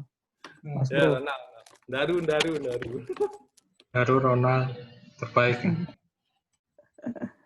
Master of Kayak gitu sih Programming. saranku. Aku lebih mikirnya kayak gimana caranya masuk dulu, baru nanti kalau mau berinovasi ya ngelihat apa namanya pasarnya ini suka nggak. Kalau misalnya udah suka, kita keluarin nggak apa-apa. Tapi kalau misalnya belum suka itu aku takutnya nanti kita udah bikin tapi Iya, ya, pakai. betul. nggak mau dia pakai itu. Jadi menurutmu step awal harus bikin ini dulu, via bikin apa, masuk ke apa namanya, bikin katalog dulu ya, katalog buku dulu untuk jual buku-buku yang sifatnya tuh Udah. orang yang cari gitu kan, seperti bukunya Mardi Kuowi ini. Terus kan maksudmu kan gitu kan? Apa aku salah tangkap? Kalau menurutku bukan. Aku ngelihatnya tetap kayak yang tadi, yang pertama itu. Jadi fasilitasin orang-orang yang mau nge-share ini, nanti orang-orang yang mau nge-share ini kita komporin supaya dia nulis, supaya dia bikin podcast, supaya dia bikin video kayak gitu. Oh gitu. Karena mereka itu kekuatannya itu punya fans itu tadi. Nah, itu yang gini Bill. Patron nangkap Bill yang maksudnya Raffi Bill. Kayak Patron ini bikin aplikasi kan Bill, aplikasi untuk cerita untuk orang baca tulisan-tulisan lah yang dalam bentuk chat story. Nah, tujuan Patron itu sama kayak yang kata Raffi tadi. Patron cari dulu penulis yang sudah punya fanpage atau udah punya fanatikan terhadap, mungkin penulis novel ini banyak pengikutnya nih di IG misalnya udah sampai 500.000 follower gitu. Nah, orang ini yang kita kejar, orang ini yang patut kejar Bill. Orang penulis ini yang punya nama ini tak kejar buat dia supaya nulis di aplikasi Fatur yang cerita itu misalnya. Nah, dia saat udah nulis nanti dia publish tuh di mana, di sosial media dia. Akhirnya orang banyak gunain aplikasi karena ini ada dia ngepost nih.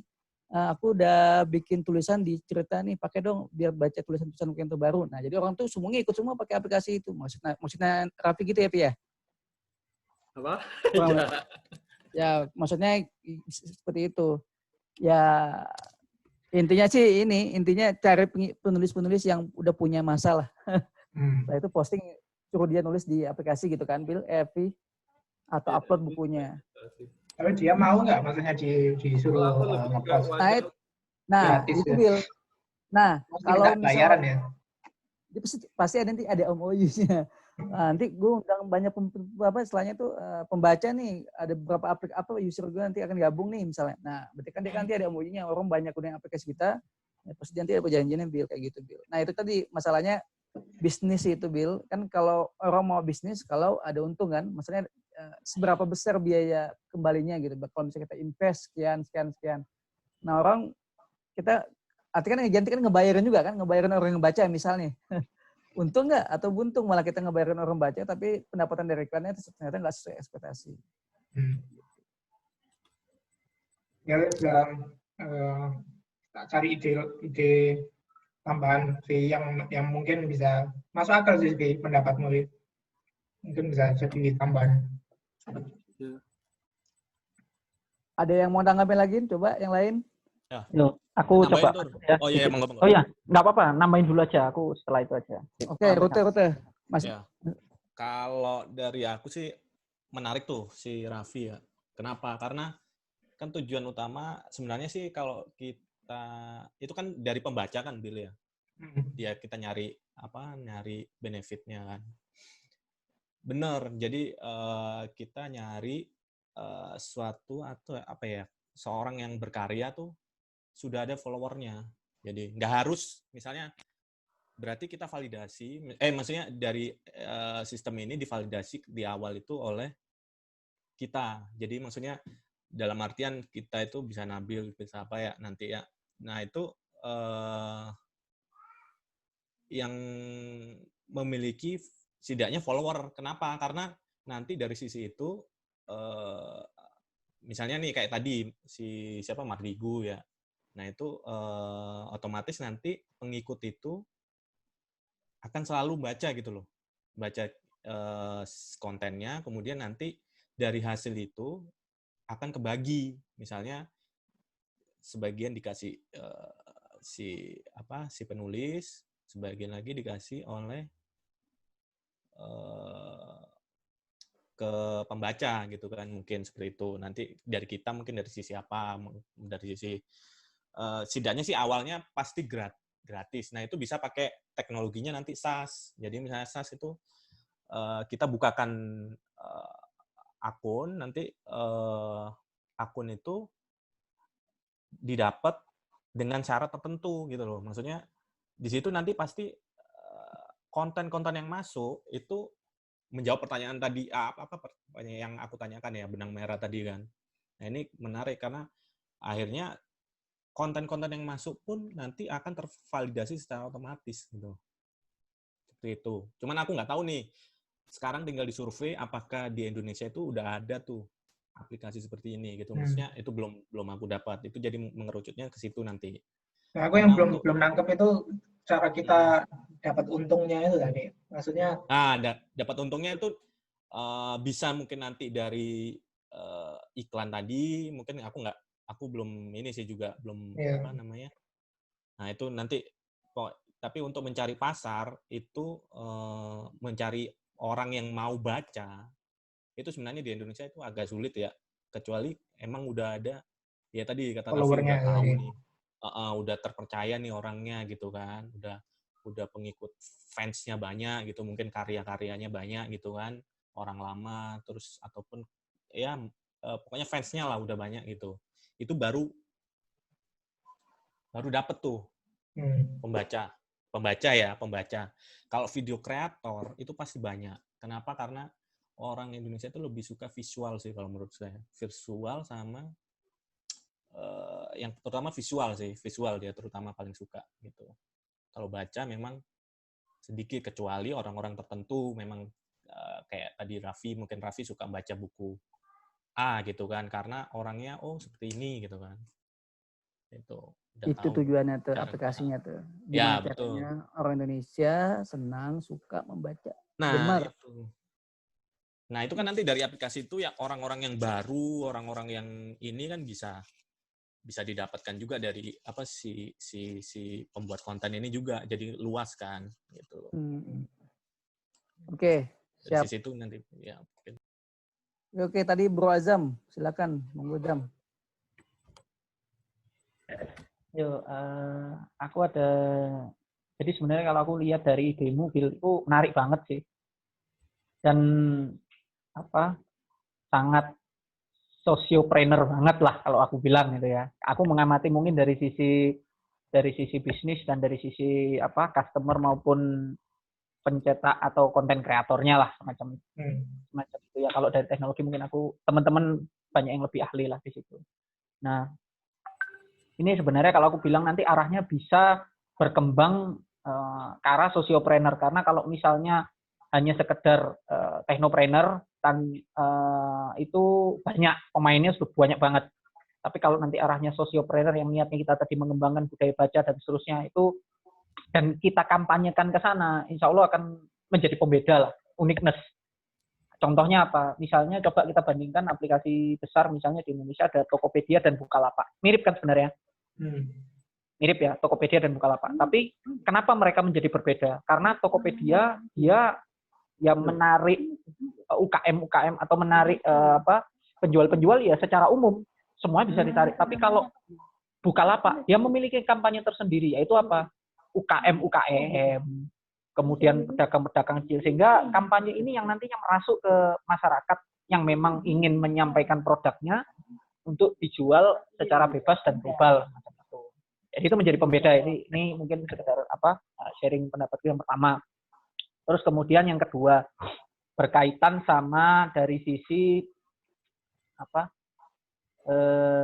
pembuatan konten. Misalnya seorang konten kreator dia memberikan tulisannya kepada aplikasi kita. Terus kemudian yang menjadi catatan ya hakinya konten kreator ini seperti apa gitu ya. Itu mesti nanti hak kekayaan intelektual. Nah, semacam hak ciptanya itu dihargai sejauh apa. Itu nanti mungkin bisa difikirkan, nanti bisa apakah kita mengandalkan misalnya kayak Google itu dia melalui search engine-nya misalnya melalui banyak kata yang mirip misalnya dengan konten-konten yang lain misalnya. Kalau di paper atau jurnal kan seperti itu biasanya. Nah, itu saringannya kayak gitu sehingga ini nanti menjadi konten yang harapannya konten yang diupload ini konten yang original gitu ya. Berkualitas atau enggak itu relatif ya. Karena saya kira ini nanti akan manfaatnya tidak hanya menjadi sarana bagi pembaca, tapi bagi penulis yang mungkin penulis-penulis indie yang dia mungkin punya tulisan tapi merasa, aduh, aku kok nggak pede ya ke penerbit, aku ke sini aja loh. Nah, gitu loh.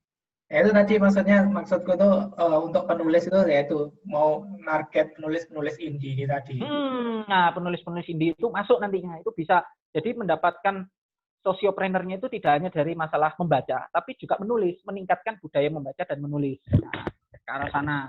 Itu yang kedua yang nanti mesti jadi catatan. Terus yang ketiga, selain haki, dari sisi mungkin ini ya, kenyamanan penulis untuk memberikan karyanya ke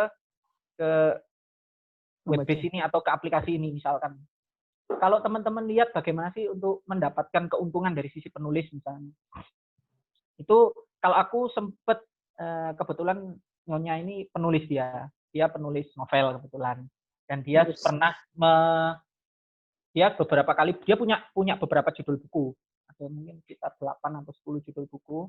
Dia terbitkan di Wattpad. Kalau teman-teman mungkin ada yang sudah nge-share tadi ya Wattpad. Udah. Nah, itu Nyonya sudah upload di sana dan ada satu bukunya yang cukup booming sampai 1 juta pembaca viewers.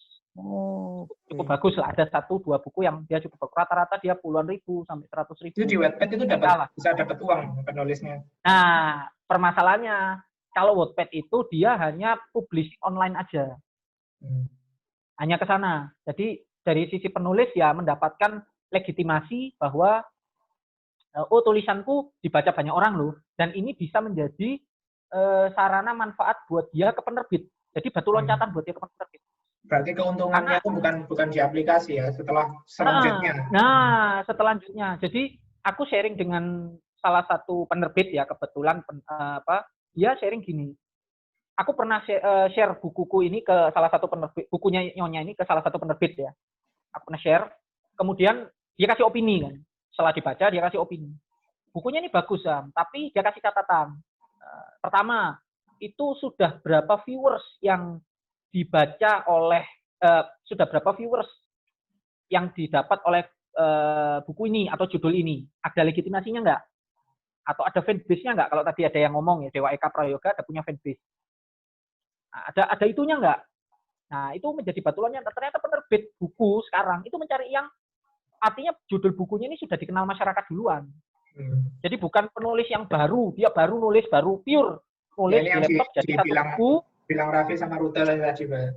Sudah punya fanbase dulu. Dia punya sudah dikenal masyarakat lah intinya gitu. Bentuknya seperti apa? Nah, itu akal seperti itu. Itu untuk menarik minat baca ya. Dan aku kira juga kalau misalnya sepenuhnya minat baca Indonesia sekarang itu benar-benar rendah, mungkin iya kalau surveinya dia itu banyakkan ke daerah. Tapi kalau di rata-rata sekarang anak-anak muda aku lihat juga sudah mulai meningkat kok, ada peningkatan. Buktinya apa? Di aplikasi kayak tadi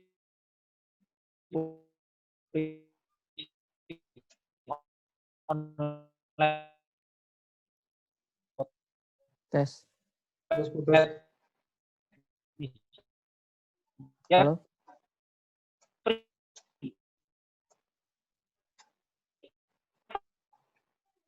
Lihat bukunya di sana itu loh. Cukup jelas ya, halo? Iya. Halo? Putus. Jelas ya? Masuk ya? Iya. Okay. Nah, itu. Jadi ternyata minat baca ini. Nah, kalau menurutku nanti minat baca ini yang kita grab sebenarnya. Kalau dibilang minat baca Indonesia ini rendah semuanya dari sisi baik itu pembaca di kalangan akademisi maupun di kalangan umum ya. Di kalangan umum, di kalangan bisnis dan seterusnya. Itu dibilang rendah juga aku bilang aku nggak 100% percaya gitu. Karena orang mungkin mengambil survei secara global, tapi kalau kita mengambil survei dari beberapa sudut tertentu pasti ada lebih dari itu. Makanya aku saran memang dari poin ini aku saran nantinya untuk aplikasi ini pertama kita nggak melebar dulu.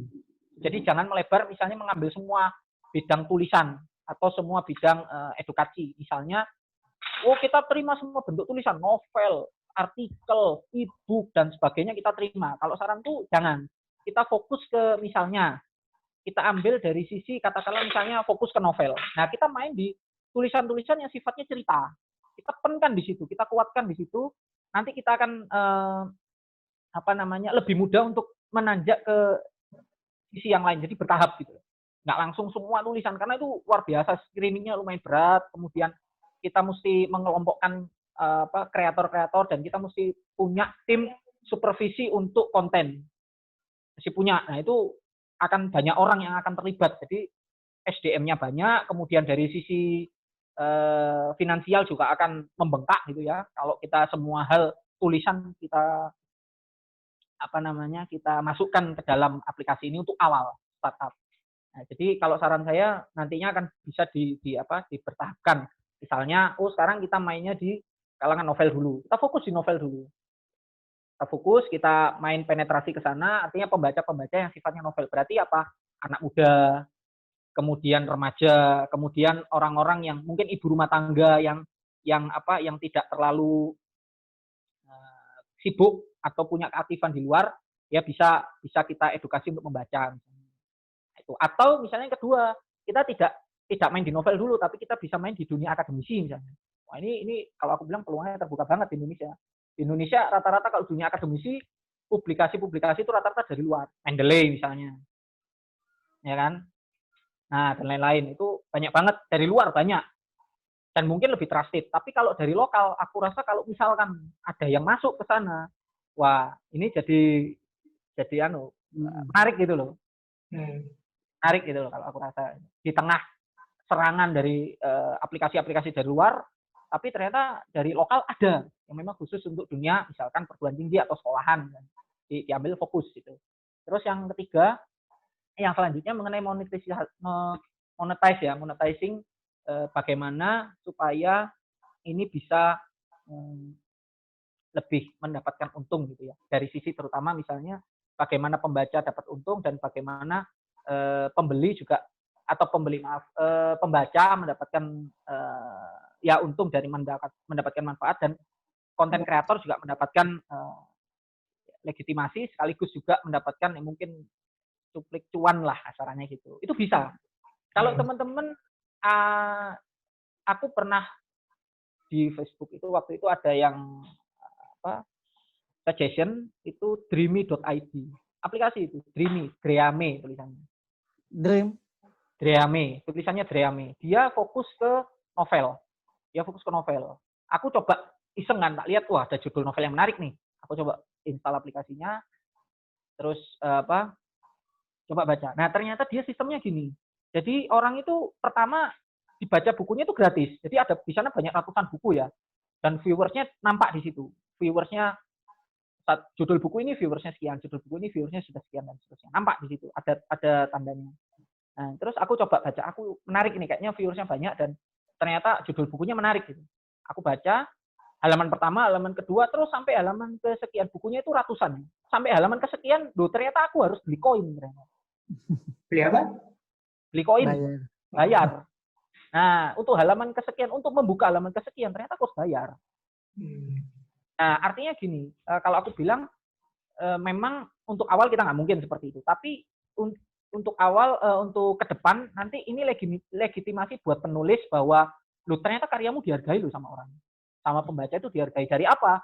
Tidak hanya dari klik, tapi dari orang mau membayar karyamu. Per halaman aja orang mau bayar Dia buka halaman selanjutnya, bayar. Dia buka halaman selanjutnya bayar terus, akhirnya berbayar. Berbayarnya pertama nggak harus langsung dengan uang, dia biasanya dengan apa, koin. Nah, koin ini kalau untuk yang pertama awal-awal gratis, free, kita bisa buka katakanlah 10 halaman pertama free, halaman ke-11 misalnya kita untuk mendapatkan koin kita harus tidak perlu mengeluarkan uang, tapi melakukan sesuatu. Misalnya kita mendownload apa atau mengisi form apa, ada formnya di situ, keanggotaan misalnya, database. Nah, mengisi itu dapat koin. Koin ini misalnya dapat koin 5. Oh, ternyata untuk membaca halaman 11 cukup dengan menukarkan 5 koin. Dapat 5 koin. Nah, dan seterusnya. Nanti sampai akhirnya orang bayar. Aku satu novel itu akhirnya sampai bayar. Tapi enggak selesai. Aku males gitu. Waktu itu aku cuma ngecek aja, pengen tahu sih sistemnya gimana ternyata. Itu menarik gitu loh. Nanti ke depan kita bisa buat seperti itu. Untuk awal memang untuk menarik banyak readers itu memang agak sulit untuk menarik banyak readers. Kalau untuk baterai aku entek. Pas jam, nangkap jam, dicas sambil dicas jam. Ada yang lain mungkin? Kali. Dari sisi akademisi, Bu dosen, Bu Dita, gimana Dit? Dita masih ada nggak Dita? Kalau Pandi gimana Pan? Kebayang nggak Pan ngebikin apa? Aplikasi. Ngebikinnya master tahu lah itu. Tapi itu juga. Kalau aku lihat ini kayaknya perlu dikerucutkan lagi kok dari feedbacknya teman-teman ya, dari Ruta, dari Raffi, terus dari Azam nih. Kayaknya perlu model bisnisnya perlu difokuskan lagi ya. Aku kayak tadi di model gimana caranya kita tuh nyari meraup orang-orang yang sudah punya fanbase segala macam. Mungkin itu bisa dimodifikasi dulu ini konsepnya. Kalau model kemarin Nabil di slide-nya ada model-model, Bil. Oh, tadi nggak ada? Apa di bagian di 20 menit bisa di ini lagi di. Kalau terlalu lama ya gimana sebenarnya sih modal itu nggak harus dengan uang juga ya, Bil ya. Tapi modal itu juga bisa kita juga dapatkan ya dari effort kita, waktu kita siapkan buat mungkin dari sisi programmingnya dari kita dulu, dari tim UI UX-nya, dari teman-teman kita juga yang bisa berkontribusi. Nah, cuman mungkin modal yang maksudnya Nabil yang ada di anggaran itu mungkin bisa jadi ini ya apa? Ini ya tadi mungkin ini belum ya. Ya tapi ini belum, ya. Banyak ya. Masih banyak sebenarnya. Kita masih Ya ini bisnis modelnya sama tadi kayak service tadi, jadi aplikasinya bebas, bisa di-download. Pendapatan pertamanya dari advertisement, bisa digunakan di macam-macam platform, di Android, di Apple. Terus nanti ya ada ini komunitas buat penulis-penulis mulai tadi bisa ngelihat dia apakah orang ini interest gitu sama yang ditulis sama dia, penulis indie maksudnya gitu. Bill liatin mock-up-nya Bill. Ini mock-up nah ini mock-up-nya ini kayak gini ya, plain tulisan, nggak ada menu, nggak ada apa, full screen gini doang. Kok bisa ya tadi seperti yang Daru bilang tuh tadi, nggak boleh ada distraction ya seperti ini. Satu-satunya distraction cuma ini doang, cuma advertisement udah.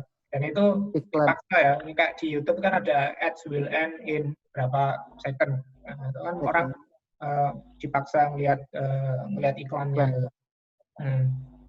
Terus ya ini ada tambahan kayak sidebar, dashboard, penghasilannya dia baca tuh berapa, jumlah iklan yang sudah dilihat, halaman terbaca berapa. Terus ada ini menu katalog buat Katalog. cari apa namanya konten yang dia suka gitu, segala macam. Mungkin gini, Bill. Itu tampilannya nanti mungkin bisa kayak Google Book atau di Amazon juga kan bisa ya, yang di zoom out itu. Ya. Jadi fleksibel gitu. Fleksibel ya, bisa dikustomisasi maksudnya. Ya, fontnya bisa diganti kan. Barangkali ada orang yang apa namanya punya masalah disleksia itu, nggak bisa baca. Kan itu kan bisa ini. Sama ini Bill, mau tanya, misalkan saya sebagai yang usernya ya, misalkan gini, aku cuma punya satu buku, terus tak baca terus berulang-ulang, aku dapat penghasilan nggak dari situ? Nggak bisa berulang-ulang. Oh, jadi tetap satu kali sampai selesai ya? Iya. Hitungannya ya? Enggak kan ada orang yang cari keuntungan kan pasti. Iya. Itu wah, saya pengen cari duitnya aja gitu. Nah, itu tadi, Iwan, tujuannya.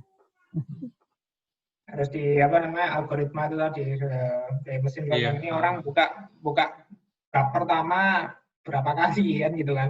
Jangan cuma baca bab pertama doang ya kan gitu kan. Ini bikin kayak gini, maksud Nabil nih bisa, apa kalau orang pakai laptop bisa nggak ya? Kebayang nggak? Misalnya yang itu loh, gimana apa namanya teknologinya itu? Yang dia baca di desktop, di web, di laptop sama dengan di HP itu sama gitu tampilannya. Kayak kitabisa.com. Ini menurutku bagus ya, tapi idenya si siapa masih kepikiran sama idenya si Raffi itu tadi ya. Ditarget ke orang-orang yang sudah punya fanbase-nya. Aku bisa bayangin kok misalnya buku ini ya, buku chapter 1 ini tadi, bukunya si Marji Guwowi misalnya. Itu mungkin sudah punya fanbase, ya, orang-orang yang baca lebih banyak lah ya. Apalagi si Marji Guwowi ini lagi beken-bekennya. Mungkin orang-orang yang tadinya nggak suka baca jadi penasaran itu tadi, seperti yang Rute sama Raffi tadi bilang. Iya. Ada tambahan lain mungkin? Ya, ini kayaknya apa namanya ide bisnisnya ya perlu dimodifikasi lagi. Ini bisa dikasih feedback. Yang lain mungkin? Feedback. Dita, Bu dosen, denger nggak Bu? Menyimak aja kali Dita nih. Lagi sirah. Tadi Azam belum selesai, Zam? Monggo, Zam. Iya, moro-moro pedot. Sorry, baterai habis. Lanjut. Nah, ingin tambahkan terakhir aja. Jadi, apa namanya, kalau misalnya terkait dengan ya meningkatkan viewers, tadi bisa melalui fanpage juga bisa, dan cuman kalau kita langsung nyasar ke penulis-penulis yang sudah punya fanpage, otomatis kita harus ada kerjasama dengan mereka, misalnya keuntungannya seperti apa itu mesti ini. Kalau kita pengen yang tidak terlalu mahal ya bisa kita main ke indie misalnya. Indie misalnya kita melihat katakanlah di Wattpad atau di yang publishing online yang dia tidak terlalu berbayar, kita bisa tawarkan ke mereka, itu aku rasa bisa lebih murah. Kalau rewriting gimana ya? Misalnya si Marji Guwowi ini punya buku ya, sudah punya buku. Terus ada orang yang mau men-summary itu, bikin buku lagi berdasarkan bukunya dia, tapi cuma summary doang. Gitu tuh boleh nggak secara hak cipta? Kalau secara hak cipta, sepemahamanku dia mesti summary dari apa yang sudah pernah ditulis, tidak masalah. Tapi perlu izin nggak gitu? Itu kan berbeda, tapi tetap menyampaikan ke penulisnya. Dan itu kan men-summary itu kan sebenarnya original juga kan. Dia tidak menjiplak 100%. Dia kan men-summary, kemudian mungkin menambahkan dengan opininya dia, atau mungkin itu aku rasa sih nggak apa-apa. Tapi tetap perlunya izin atau mungkin ada rekomendasi dari author, sehingga author ini nanti, wah ini ada summary-nya, ini bagus nih, nanti mungkin buat kalangan tertentu, dia bahkan bisa membantu menyebarkan untuk kalangan tertentu. Rasa sih nggak ada masalah sih kalau masalah haki. Bisa konsultasi lebih mengenai bagaimana hak cipta itu. Nah itu juga nyangkut lumayan. Kalau aku rasa sih yang mungkin yang perlu pertama kali yang kita mesti menerapkan fokus target market tadi. Jadi ini mau diarahkan kemana dulu untuk berkembang. Itu yang pertama. Fokus target market. Kemudian nanti dari situ kan kelihatan infrastruktur yang kita butuh. Misalnya nih kita mau main ke dunia akademisi. Nah kita nanti banyak sharing dan menjaring karya-karya dari misalnya dosen, mahasiswa, kemudian peneliti-peneliti. Nah itu aku rasa banyak banget kesempatannya dan peluangnya gede banget untuk menjaring istilahnya konten kreatornya udah melimpah lah. Masih banyak yang mau nulis, tinggal pembacanya misalnya dari kalangan akademisi juga misalnya. Nah, itu bisa, atau dari kalangan siswa misalnya juga bisa. Memang fokus sih. Misalnya perguruan tinggi kita main ke dunia akademisi perguruan tinggi atau misalnya tidak ke situ. Saya agak berat kalau dunia akademisi, misalnya mau main ke novel dulu yang sifatnya cerita, itu bisa. Itu akan lebih mudah penetrasi pasar karena pasarnya segmented. Jadi segmented, targetnya dan positioning kita itu mempengaruhi. Kalau dalam dunia bisnis kita target market itu ada 3 faktor ya. Segmenting, targeting, dan positioning. Itu yang mesti kita terapkan dulu. Produk kita ini arahnya kemana? Itu harus fokus. Karena ini nanti jadi uniqueness dari produk kita. Dari pasar ini nanti kenal. Nah, positioning. Misalnya gini, aku cerita mengenai sego jamur ya. Mungkin teman-teman kan sudah kenal ya dengan sego jamur ya. Besar dari kita udah kenal dengan sego jamur. Misalnya, targetnya sego jamur. Segmentasi pasarnya adalah orang-orang yang mahasiswa misalnya.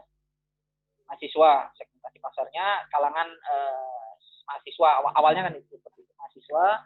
Kemudian targetnya ini siapa? Misalnya mahasiswa yang kalau pagi nggak sempat sarapan, yang uangnya cekak, kemudian yang dan sebagainya. Kemudian posisi produk kita ini seperti apa? Apakah posisinya untuk middle low, atau middle atau middle up, misalnya seperti itu bisa ada 3 tadi segmenting. Posisi itu maksudnya kelasnya. Kelasnya. Betul. Segmenting, targeting, positioning. Nanti bisa di search lagi di Google tuh banyak. Untuk fokus target market 3 itu komponennya. Nah, terus yang pertama itu, yang kedua yang nanti mesti disusun sama Nabil ya. Dan kalau misalnya ini jadi dikonkretkan, rasanya coba dikonkretkan, bikin bisnis plan-nya, Bil. Penting itu. Bisnis plan. Jadi dari sisi, kalau tadi kan dari sisi teknologinya, dari sisi kemanfaatannya. Nah, mungkin yang belum ditampilkan dari sisi bagaimana cost recovery-nya. Kalau Fatur tadi bilang, misalnya PIP-nya, dari sisi bisnis ini menguntungkan nggak? Nah, ya ini belum ke arah bisnis plan karena itu tadi saya kan cuma mau nge-share ide aja. Barangkali idenya kan bisa ganti ini Zam. Ya, misalnya kan fokusnya beda lagi kan, lebih baik kan minta feedback dari kalian dulu gitu, setelah itu baru bikin bisnis plan gitu kalau sudah terarah kan gitu maksudku gitu. Oke, nggak masalah, tapi paling tidak nanti bisa di-sharekan dari mana sih? Kalau tadi kan mungkin secara global ya, keuntungannya secara global. Kalau misalnya di lapangan coba nanti bisa kalau untuk share ide ya, bisa nanti dibandingkan dengan mungkin kompetitor. Misalnya ada kompetitornya enggak ini? Atau kompetitor yang serupa. Ya keuangannya gimana? Misalnya, dia mendapatkan untung setelah sekian tahun, mendapatkan ini setelah sekian lama, dengan modelnya kayak gimana mendapatkan keuntungan. Yang mirip dengan ide bisnis ini seperti apa? Kalau belum ada yang sama, yang mirip atau yang serupa, yang mendekati seperti apa? Sehingga ini menjadi bisnis yang katakanlah bisa menjanjikan. Gitu. Nah, itu yang perlu jadikan catatan. Itu sih paling Terus tadi mungkin kayak tambahan bagaimana monetize dan sebagainya, aku rasa sih banyak peluang sih. Nanti kita bisa gali lagi lebih dalam sih. Kayak gitu. Termasuk juga nanti bagaimana merekrut konten kreator. Aku rasa kalau misalnya kita STP-nya tadi fokus, aku rasa konten kreator tuh melimpah banget sih. Kita bisa saring. Itu sih, itu saran. Dan pembaca pun juga sama, kita bisa kalau STP-nya kita udah jelas, segmenting, targeting, positioning kita udah jelas, kita akan kelihatan nanti, market kita ini loh ternyata. tersegmen dengan jelas dan kita bisa serang itu dengan enak. Kalau sih kayak gitu. Ya. Itu opiniku sih dari sisi bisnis. Ya. Sud. Kasih Sam. Sama-sama sih. 2,5 jam nih, alhamdulillah. Semoga bermanfaat pembicaraannya. Yang jelas sih tidak ada gagasan itu. Kalau memang apa ya, pasti masih banyak lebih panjang gitu, Bil. Nggak Ya, panjang, nggak bakal selesai. Ya betul. Tapi intinya Tapi Kenapa, ide ini Sam? menarik tuh. Ide ini menarik tuh. tuh. Menarik. Ini saya juga apa namanya terakhir nggak panjang tuh, soal terakhir dulu. Siap. Nah, ini barangkali buat teman-teman yang mau apa namanya mau baca-baca mungkin punya ide-ide lain ini. Ini ada dari startup di Jerman. Saya share ini di chatting. Barangkali mau ngelihat mungkin bisa diimplementasikan idenya ini di Indonesia. Ya, kalau pasarnya bisa di apa namanya ditarget. Ini saya share di chat, mungkin bisa dibaca-baca setelah presentasi. Ya. Ya, gitu aja wis kok dari aku. Ya 2 Oke, jam. Bill. Ya. Bill itu di stop dulu, Bill. Yang direkamnya disimpan dulu. Nah, tadi Oh iya. Mantap, Bill. Insya Allah ya, Syekh Kamal ya, sharingnya ya. Tujuannya itu ada